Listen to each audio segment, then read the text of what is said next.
Assalamualaikum warahmatullahi wabarakatuh. Sobat Rumi dimanapun Anda berada, berjumpa dengan saya Ali dan Kak Nur Jabir di channel Rumi Institute. Tepatnya berbagi pemikiran Maulana Jalaluddin Rumi dan tasawuf.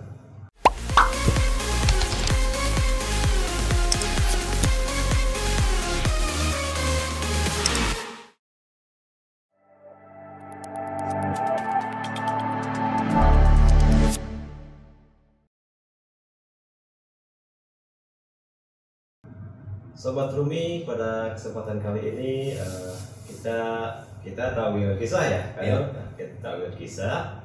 Buat sobat Rumi yang senang berkisah, mendengarkan kisah atau membaca kisah, kita punya satu kisah di kitab Masnawi ya. Kisah ini tentang seekor anjing yang sedang sekarat. Gitu. Kisahnya tuh seperti ini. Dikisahkan dalam Masnawi, ada salah seorang di tanah Arab memiliki peliharaan seekor anjing. Namun pada hari itu, orang tersebut sedang menyaksikan anjingnya dalam kondisi sekarat. Ia menangis karena sedang menyaksikan anjing kesayangannya yang sebentar lagi akan meninggalkannya. Tiba-tiba seorang pengemis datang menghampirinya dan bertanya pada orang itu, "Mengapa Anda menangis? Anjingku ini begitu setia padaku. Hampir setiap hari ia berburu untukku.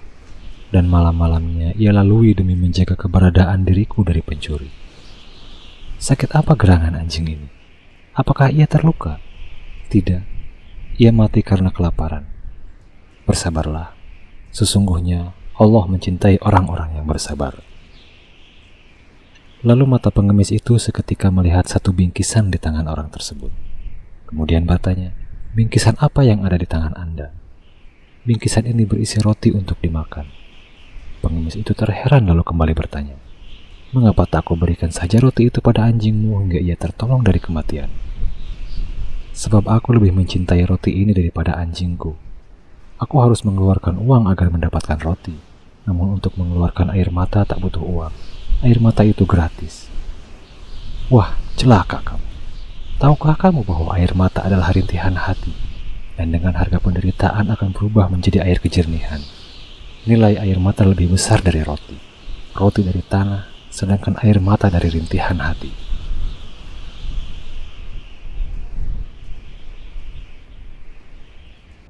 Nah, itu dia kisahnya tentang seorang yang memiliki seekor anjing yang sedang sekarat karena kelaparan, gitu ya, dan membiarkan anjingnya sampai meninggal gitu atau mati. Alasannya sih sederhana, karena dikatakan di kisah itu bahwa air mata itu gratis, gitu kan, kata yang pemilik roti. Itu apakah gimana gitu? Memang iya sih gratis, kita nggak perlu beli kan ya. Tapi gimana ini menurut Maulana Rumi atau kalian? Kisah ini menurut saya sangat menarik ya. Ada banyak simbol yang bisa kita tarik dari kisah ini. Nah, cuma penekanannya di sini adalah satu pertentangan antara dia harus membeli roti itu dengan jerih payah, dia harus bekerja mungkin ya, sehingga dari kerja dia dapat uang, dari dapat membeli roti. Dan kira-kira ini takwil bahwa di situ ada usaha.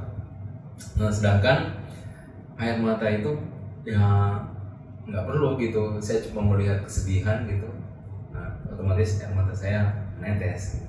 Tanpa perlu usaha seperti kerja keras tadi. Iya, kerja keras tadi. Nah, ini sebenarnya dia tidak memahami tentang kadar. Makanya kalau di akhir kan celaka, kata pengemis itu kan, celakalah engkau karena ya, air mata itu berasal dari rintihan hati. Dari rintihan itulah kemudian bisa berubah menjadi air kejernihan. Jadi di sini banyak orang mungkin yang tidak mau meneteskan air mata, gitu. Tidak dalam hal apa? Dalam hal misalnya dia bisa merubah sesuatu itu yang ada di dalam diri kita. Misalnya begini, misalnya ada dalam hadis dijelaskan bahwa seyogyanya ketika kita bangun di malam hari, kita bermunajat kepada Tuhan, disitulah kita kesempatan untuk mengingat dosa-dosa kita dan kita dianjurkan untuk meneteskan air mata. Bahkan dalam hadis, kalau tidak bisa berpura-pura saja menangis, kayak gitu. Jadi artinya orang ini tidak mengerti tentang bagaimana kadar suatu bentuk penderitaan itu bisa kemudian mengubah dia menjadi sesuatu yang lebih bernilai. Makanya kan pengemis tadi, celaka engkau, karena dari air mata itu keluar dari jernihan hati, rintihan hati, dan rintihan itu kemudian situ ada air mata kejernihan, gitu kan? Dan yang orang ini yang dia peduli adalah tentang sesuatu yang nampak, sesuatu yang materi, yang terkait dengan tubuh, raga. Dia membeli roti dengan jerih payah mungkin ya, dan itu adalah untuk kesenangan dirinya, yaitu dengan makan. Seperti mana kalau kita keseharian ya, kita makan minum itu sebenarnya bukan kebutuhan ya, lebih kepada kita mencari rasa, ya kan? Makanya kalau kita mau makan, kita mikir dulu kan, kemarin saya makan ini, sekarang saya mau makan apa ya? Kita mencari-cari menu di pikiran kita kan. Oh, kemarin saya makan ini, sekarang saya mau makan itu kan. Jadi sebenarnya makan itu nomor 2 sebagai kebutuhan tubuh. Yang paling utama itu adalah di situ saya mendapatkan satu bentuk kesenangan untuk saya, yaitu kenikmatan ketika saya makan kan. Jadi dia bergeser sebenarnya dari kebutuhan menjadi sesuatu yang nikmat. Jadi yang kita peduli nikmatnya, sehingga dari nikmat itu kita beli menu makanan kayak gitu. Nah mungkin ini simbol ya, kalau dari kisah ini kan simbol bagaimana orang itu lebih peduli kepada kehidupan yang bersifat material. Nah sehingga sesuatu yang bersifat ruhania itu dia tidak memberikan peran yang penting di dalam dirinya kan. Nah salah satu hal yang paling penting dalam diri itu adalah satu jeritan hati. Makanya Rumi dalam kisah pertama sendiri kan dengan karang seruling ini yang sedang melirih atas derita keterpisahan. Di situ Rumi mengingatkan bahwa setiap orang itu punya rintihan dalam dirinya. Ada suatu derita eksistensi, yang sering kita bahas tentang derita eksistensi di dalam diri manusia, yaitu rintihan karena keterpisahan dari rumpun bambu kan? Nah jadi kalau orang tidak bisa menangkap suatu derita di dalam dirinya, sebenarnya dia tidak punya sisi spiritual yang hidup ya dalam dirinya. Jadi melulu tentang raga, dan raga itu melulu memang sebenarnya tentang kesenangan. Makanya kisah ini dia rela menyaksikan anjingnya mati meskipun harus berderai air mata daripada dia kehilangan roti. Ya. Makanya pengisahnya, kenapa kau tidak berikan saja bingkisan itu kepada anjing itu? Nah jawabannya, saya lebih memilih roti, mencintai roti daripada anjing ini. Anjing ini dia pergi, saya cuma sedih, setelah itu selesai gitu kan. Kayak gitu, kira-kira begitu sederhana. Dia mati, oke, saya sedih, sehingga saya berderai air mata. Ada satu film pendek menarik, saya teringat satu film pendek tentang ini tentang jualan juga, mie yang ketika dia sedih, jadi ini simbol juga ya. Ketika dia sedih, kemudian air matanya itu berubah menjadi mie. Itu simbol. Itu film pendek yang menarik. Pokoknya judulnya itu ada mie-nya dalam bahasa Inggris. Begitu film pendek yang sangat menarik. Nah akhirnya dia mendapatkan itu secara gratis dengan air mata. Nah karena setiap hari dia berjualan, kan tidak mudah mengeluarkan air mata ya. Nah pertama dia bunuh anjingnya. Iya, dia bunuh anjingnya. Anjingnya dia bunuh, akhirnya dia sedih. Dengan sedih dia keluarkan air mata. Maaf, sebelumnya dia baca novel yang sedih. Nah setelah setiap hari, akhirnya deritanya biasa saja karena tiap hari. Nah setelah itu dia bunuh anjingnya, dia sedih, anjing kesayangannya. Nah setelah itu nggak ada lagi, kesedihannya berhenti. Terakhir dia bunuh neneknya, yang selama ini dia hidup berdua di apartemen, hanya untuk mendapatkan kesedihan. Karena ketika dia sedih, dia menangis, tangisannya itu berubah menjadi mie. tempat dia berjualan, kayak gitu. Nah kira-kira seperti itu. Banyak orang yang tidak melihat sisi lain dari kehidupan ini. Dia hanya melihat dimensi material. Itu bahkan dia sanggup tadi berderai air mata hanya untuk mempertahankan dimensi materialnya. Nah padahal kalau kita bisa mengasah hati kita dengan baik, mengasah hati, maka seperti yang disampaikan oleh penulis tadi, dengan derita air mata itu ada kejernihan dalam diri, air kejernihan menurut penulis ini. Nah ini mungkin sesuatu yang simple, sederhana, tetapi kita biasanya abai terhadap persoalan ini. Kata Rumi, setiap orang itu ada jeritan hatinya, jeritan di dalam dirinya, tetapi kita biasanya abai, tidak peduli itu, karena ya mungkin kita sebagai seorang yang hidup di kota besar, mungkin kita lebih peduli dengan progres, kerja dan seterusnya. Kita memperduakan sisi spiritual batin yang ada di dalam diri kita. Ya tapi kalau boleh bertanya ya.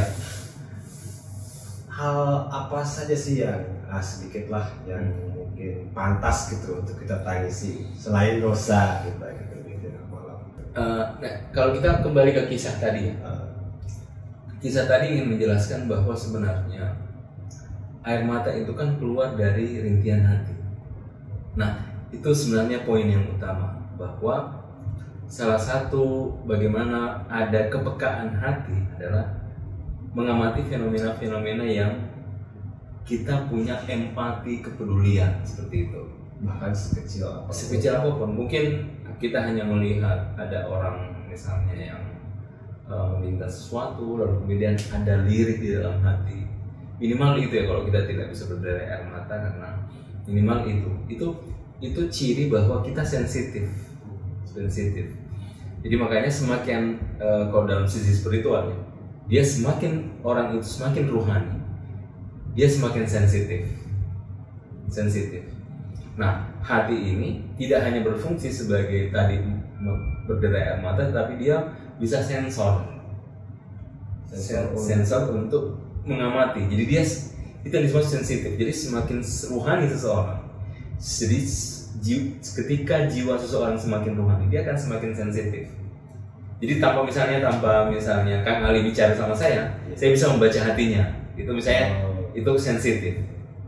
Kalau orang punya tingkat rohani yang tinggi, sampai begitu, makanya sedikit saja dia melihat sesuatu fenomena, dia bisa menangis. Quran kan juga menjelaskan, Zakurismullah wajalat qulubuhum, kalau dia mendengar kata Allah saja bergetar hatinya, ya kan? Kita sudah berapa lama kita mendengar kata Allah kan kita tidak bergetar lagi. Itu ciri bahwa rohani kita belum belum sensitif.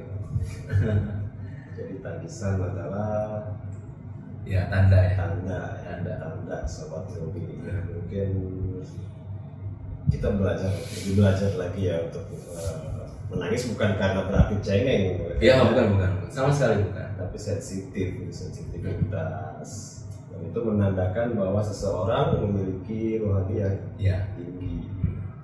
Sobat Robi mungkin kalian juga pernah mengalaminya mungkin ya.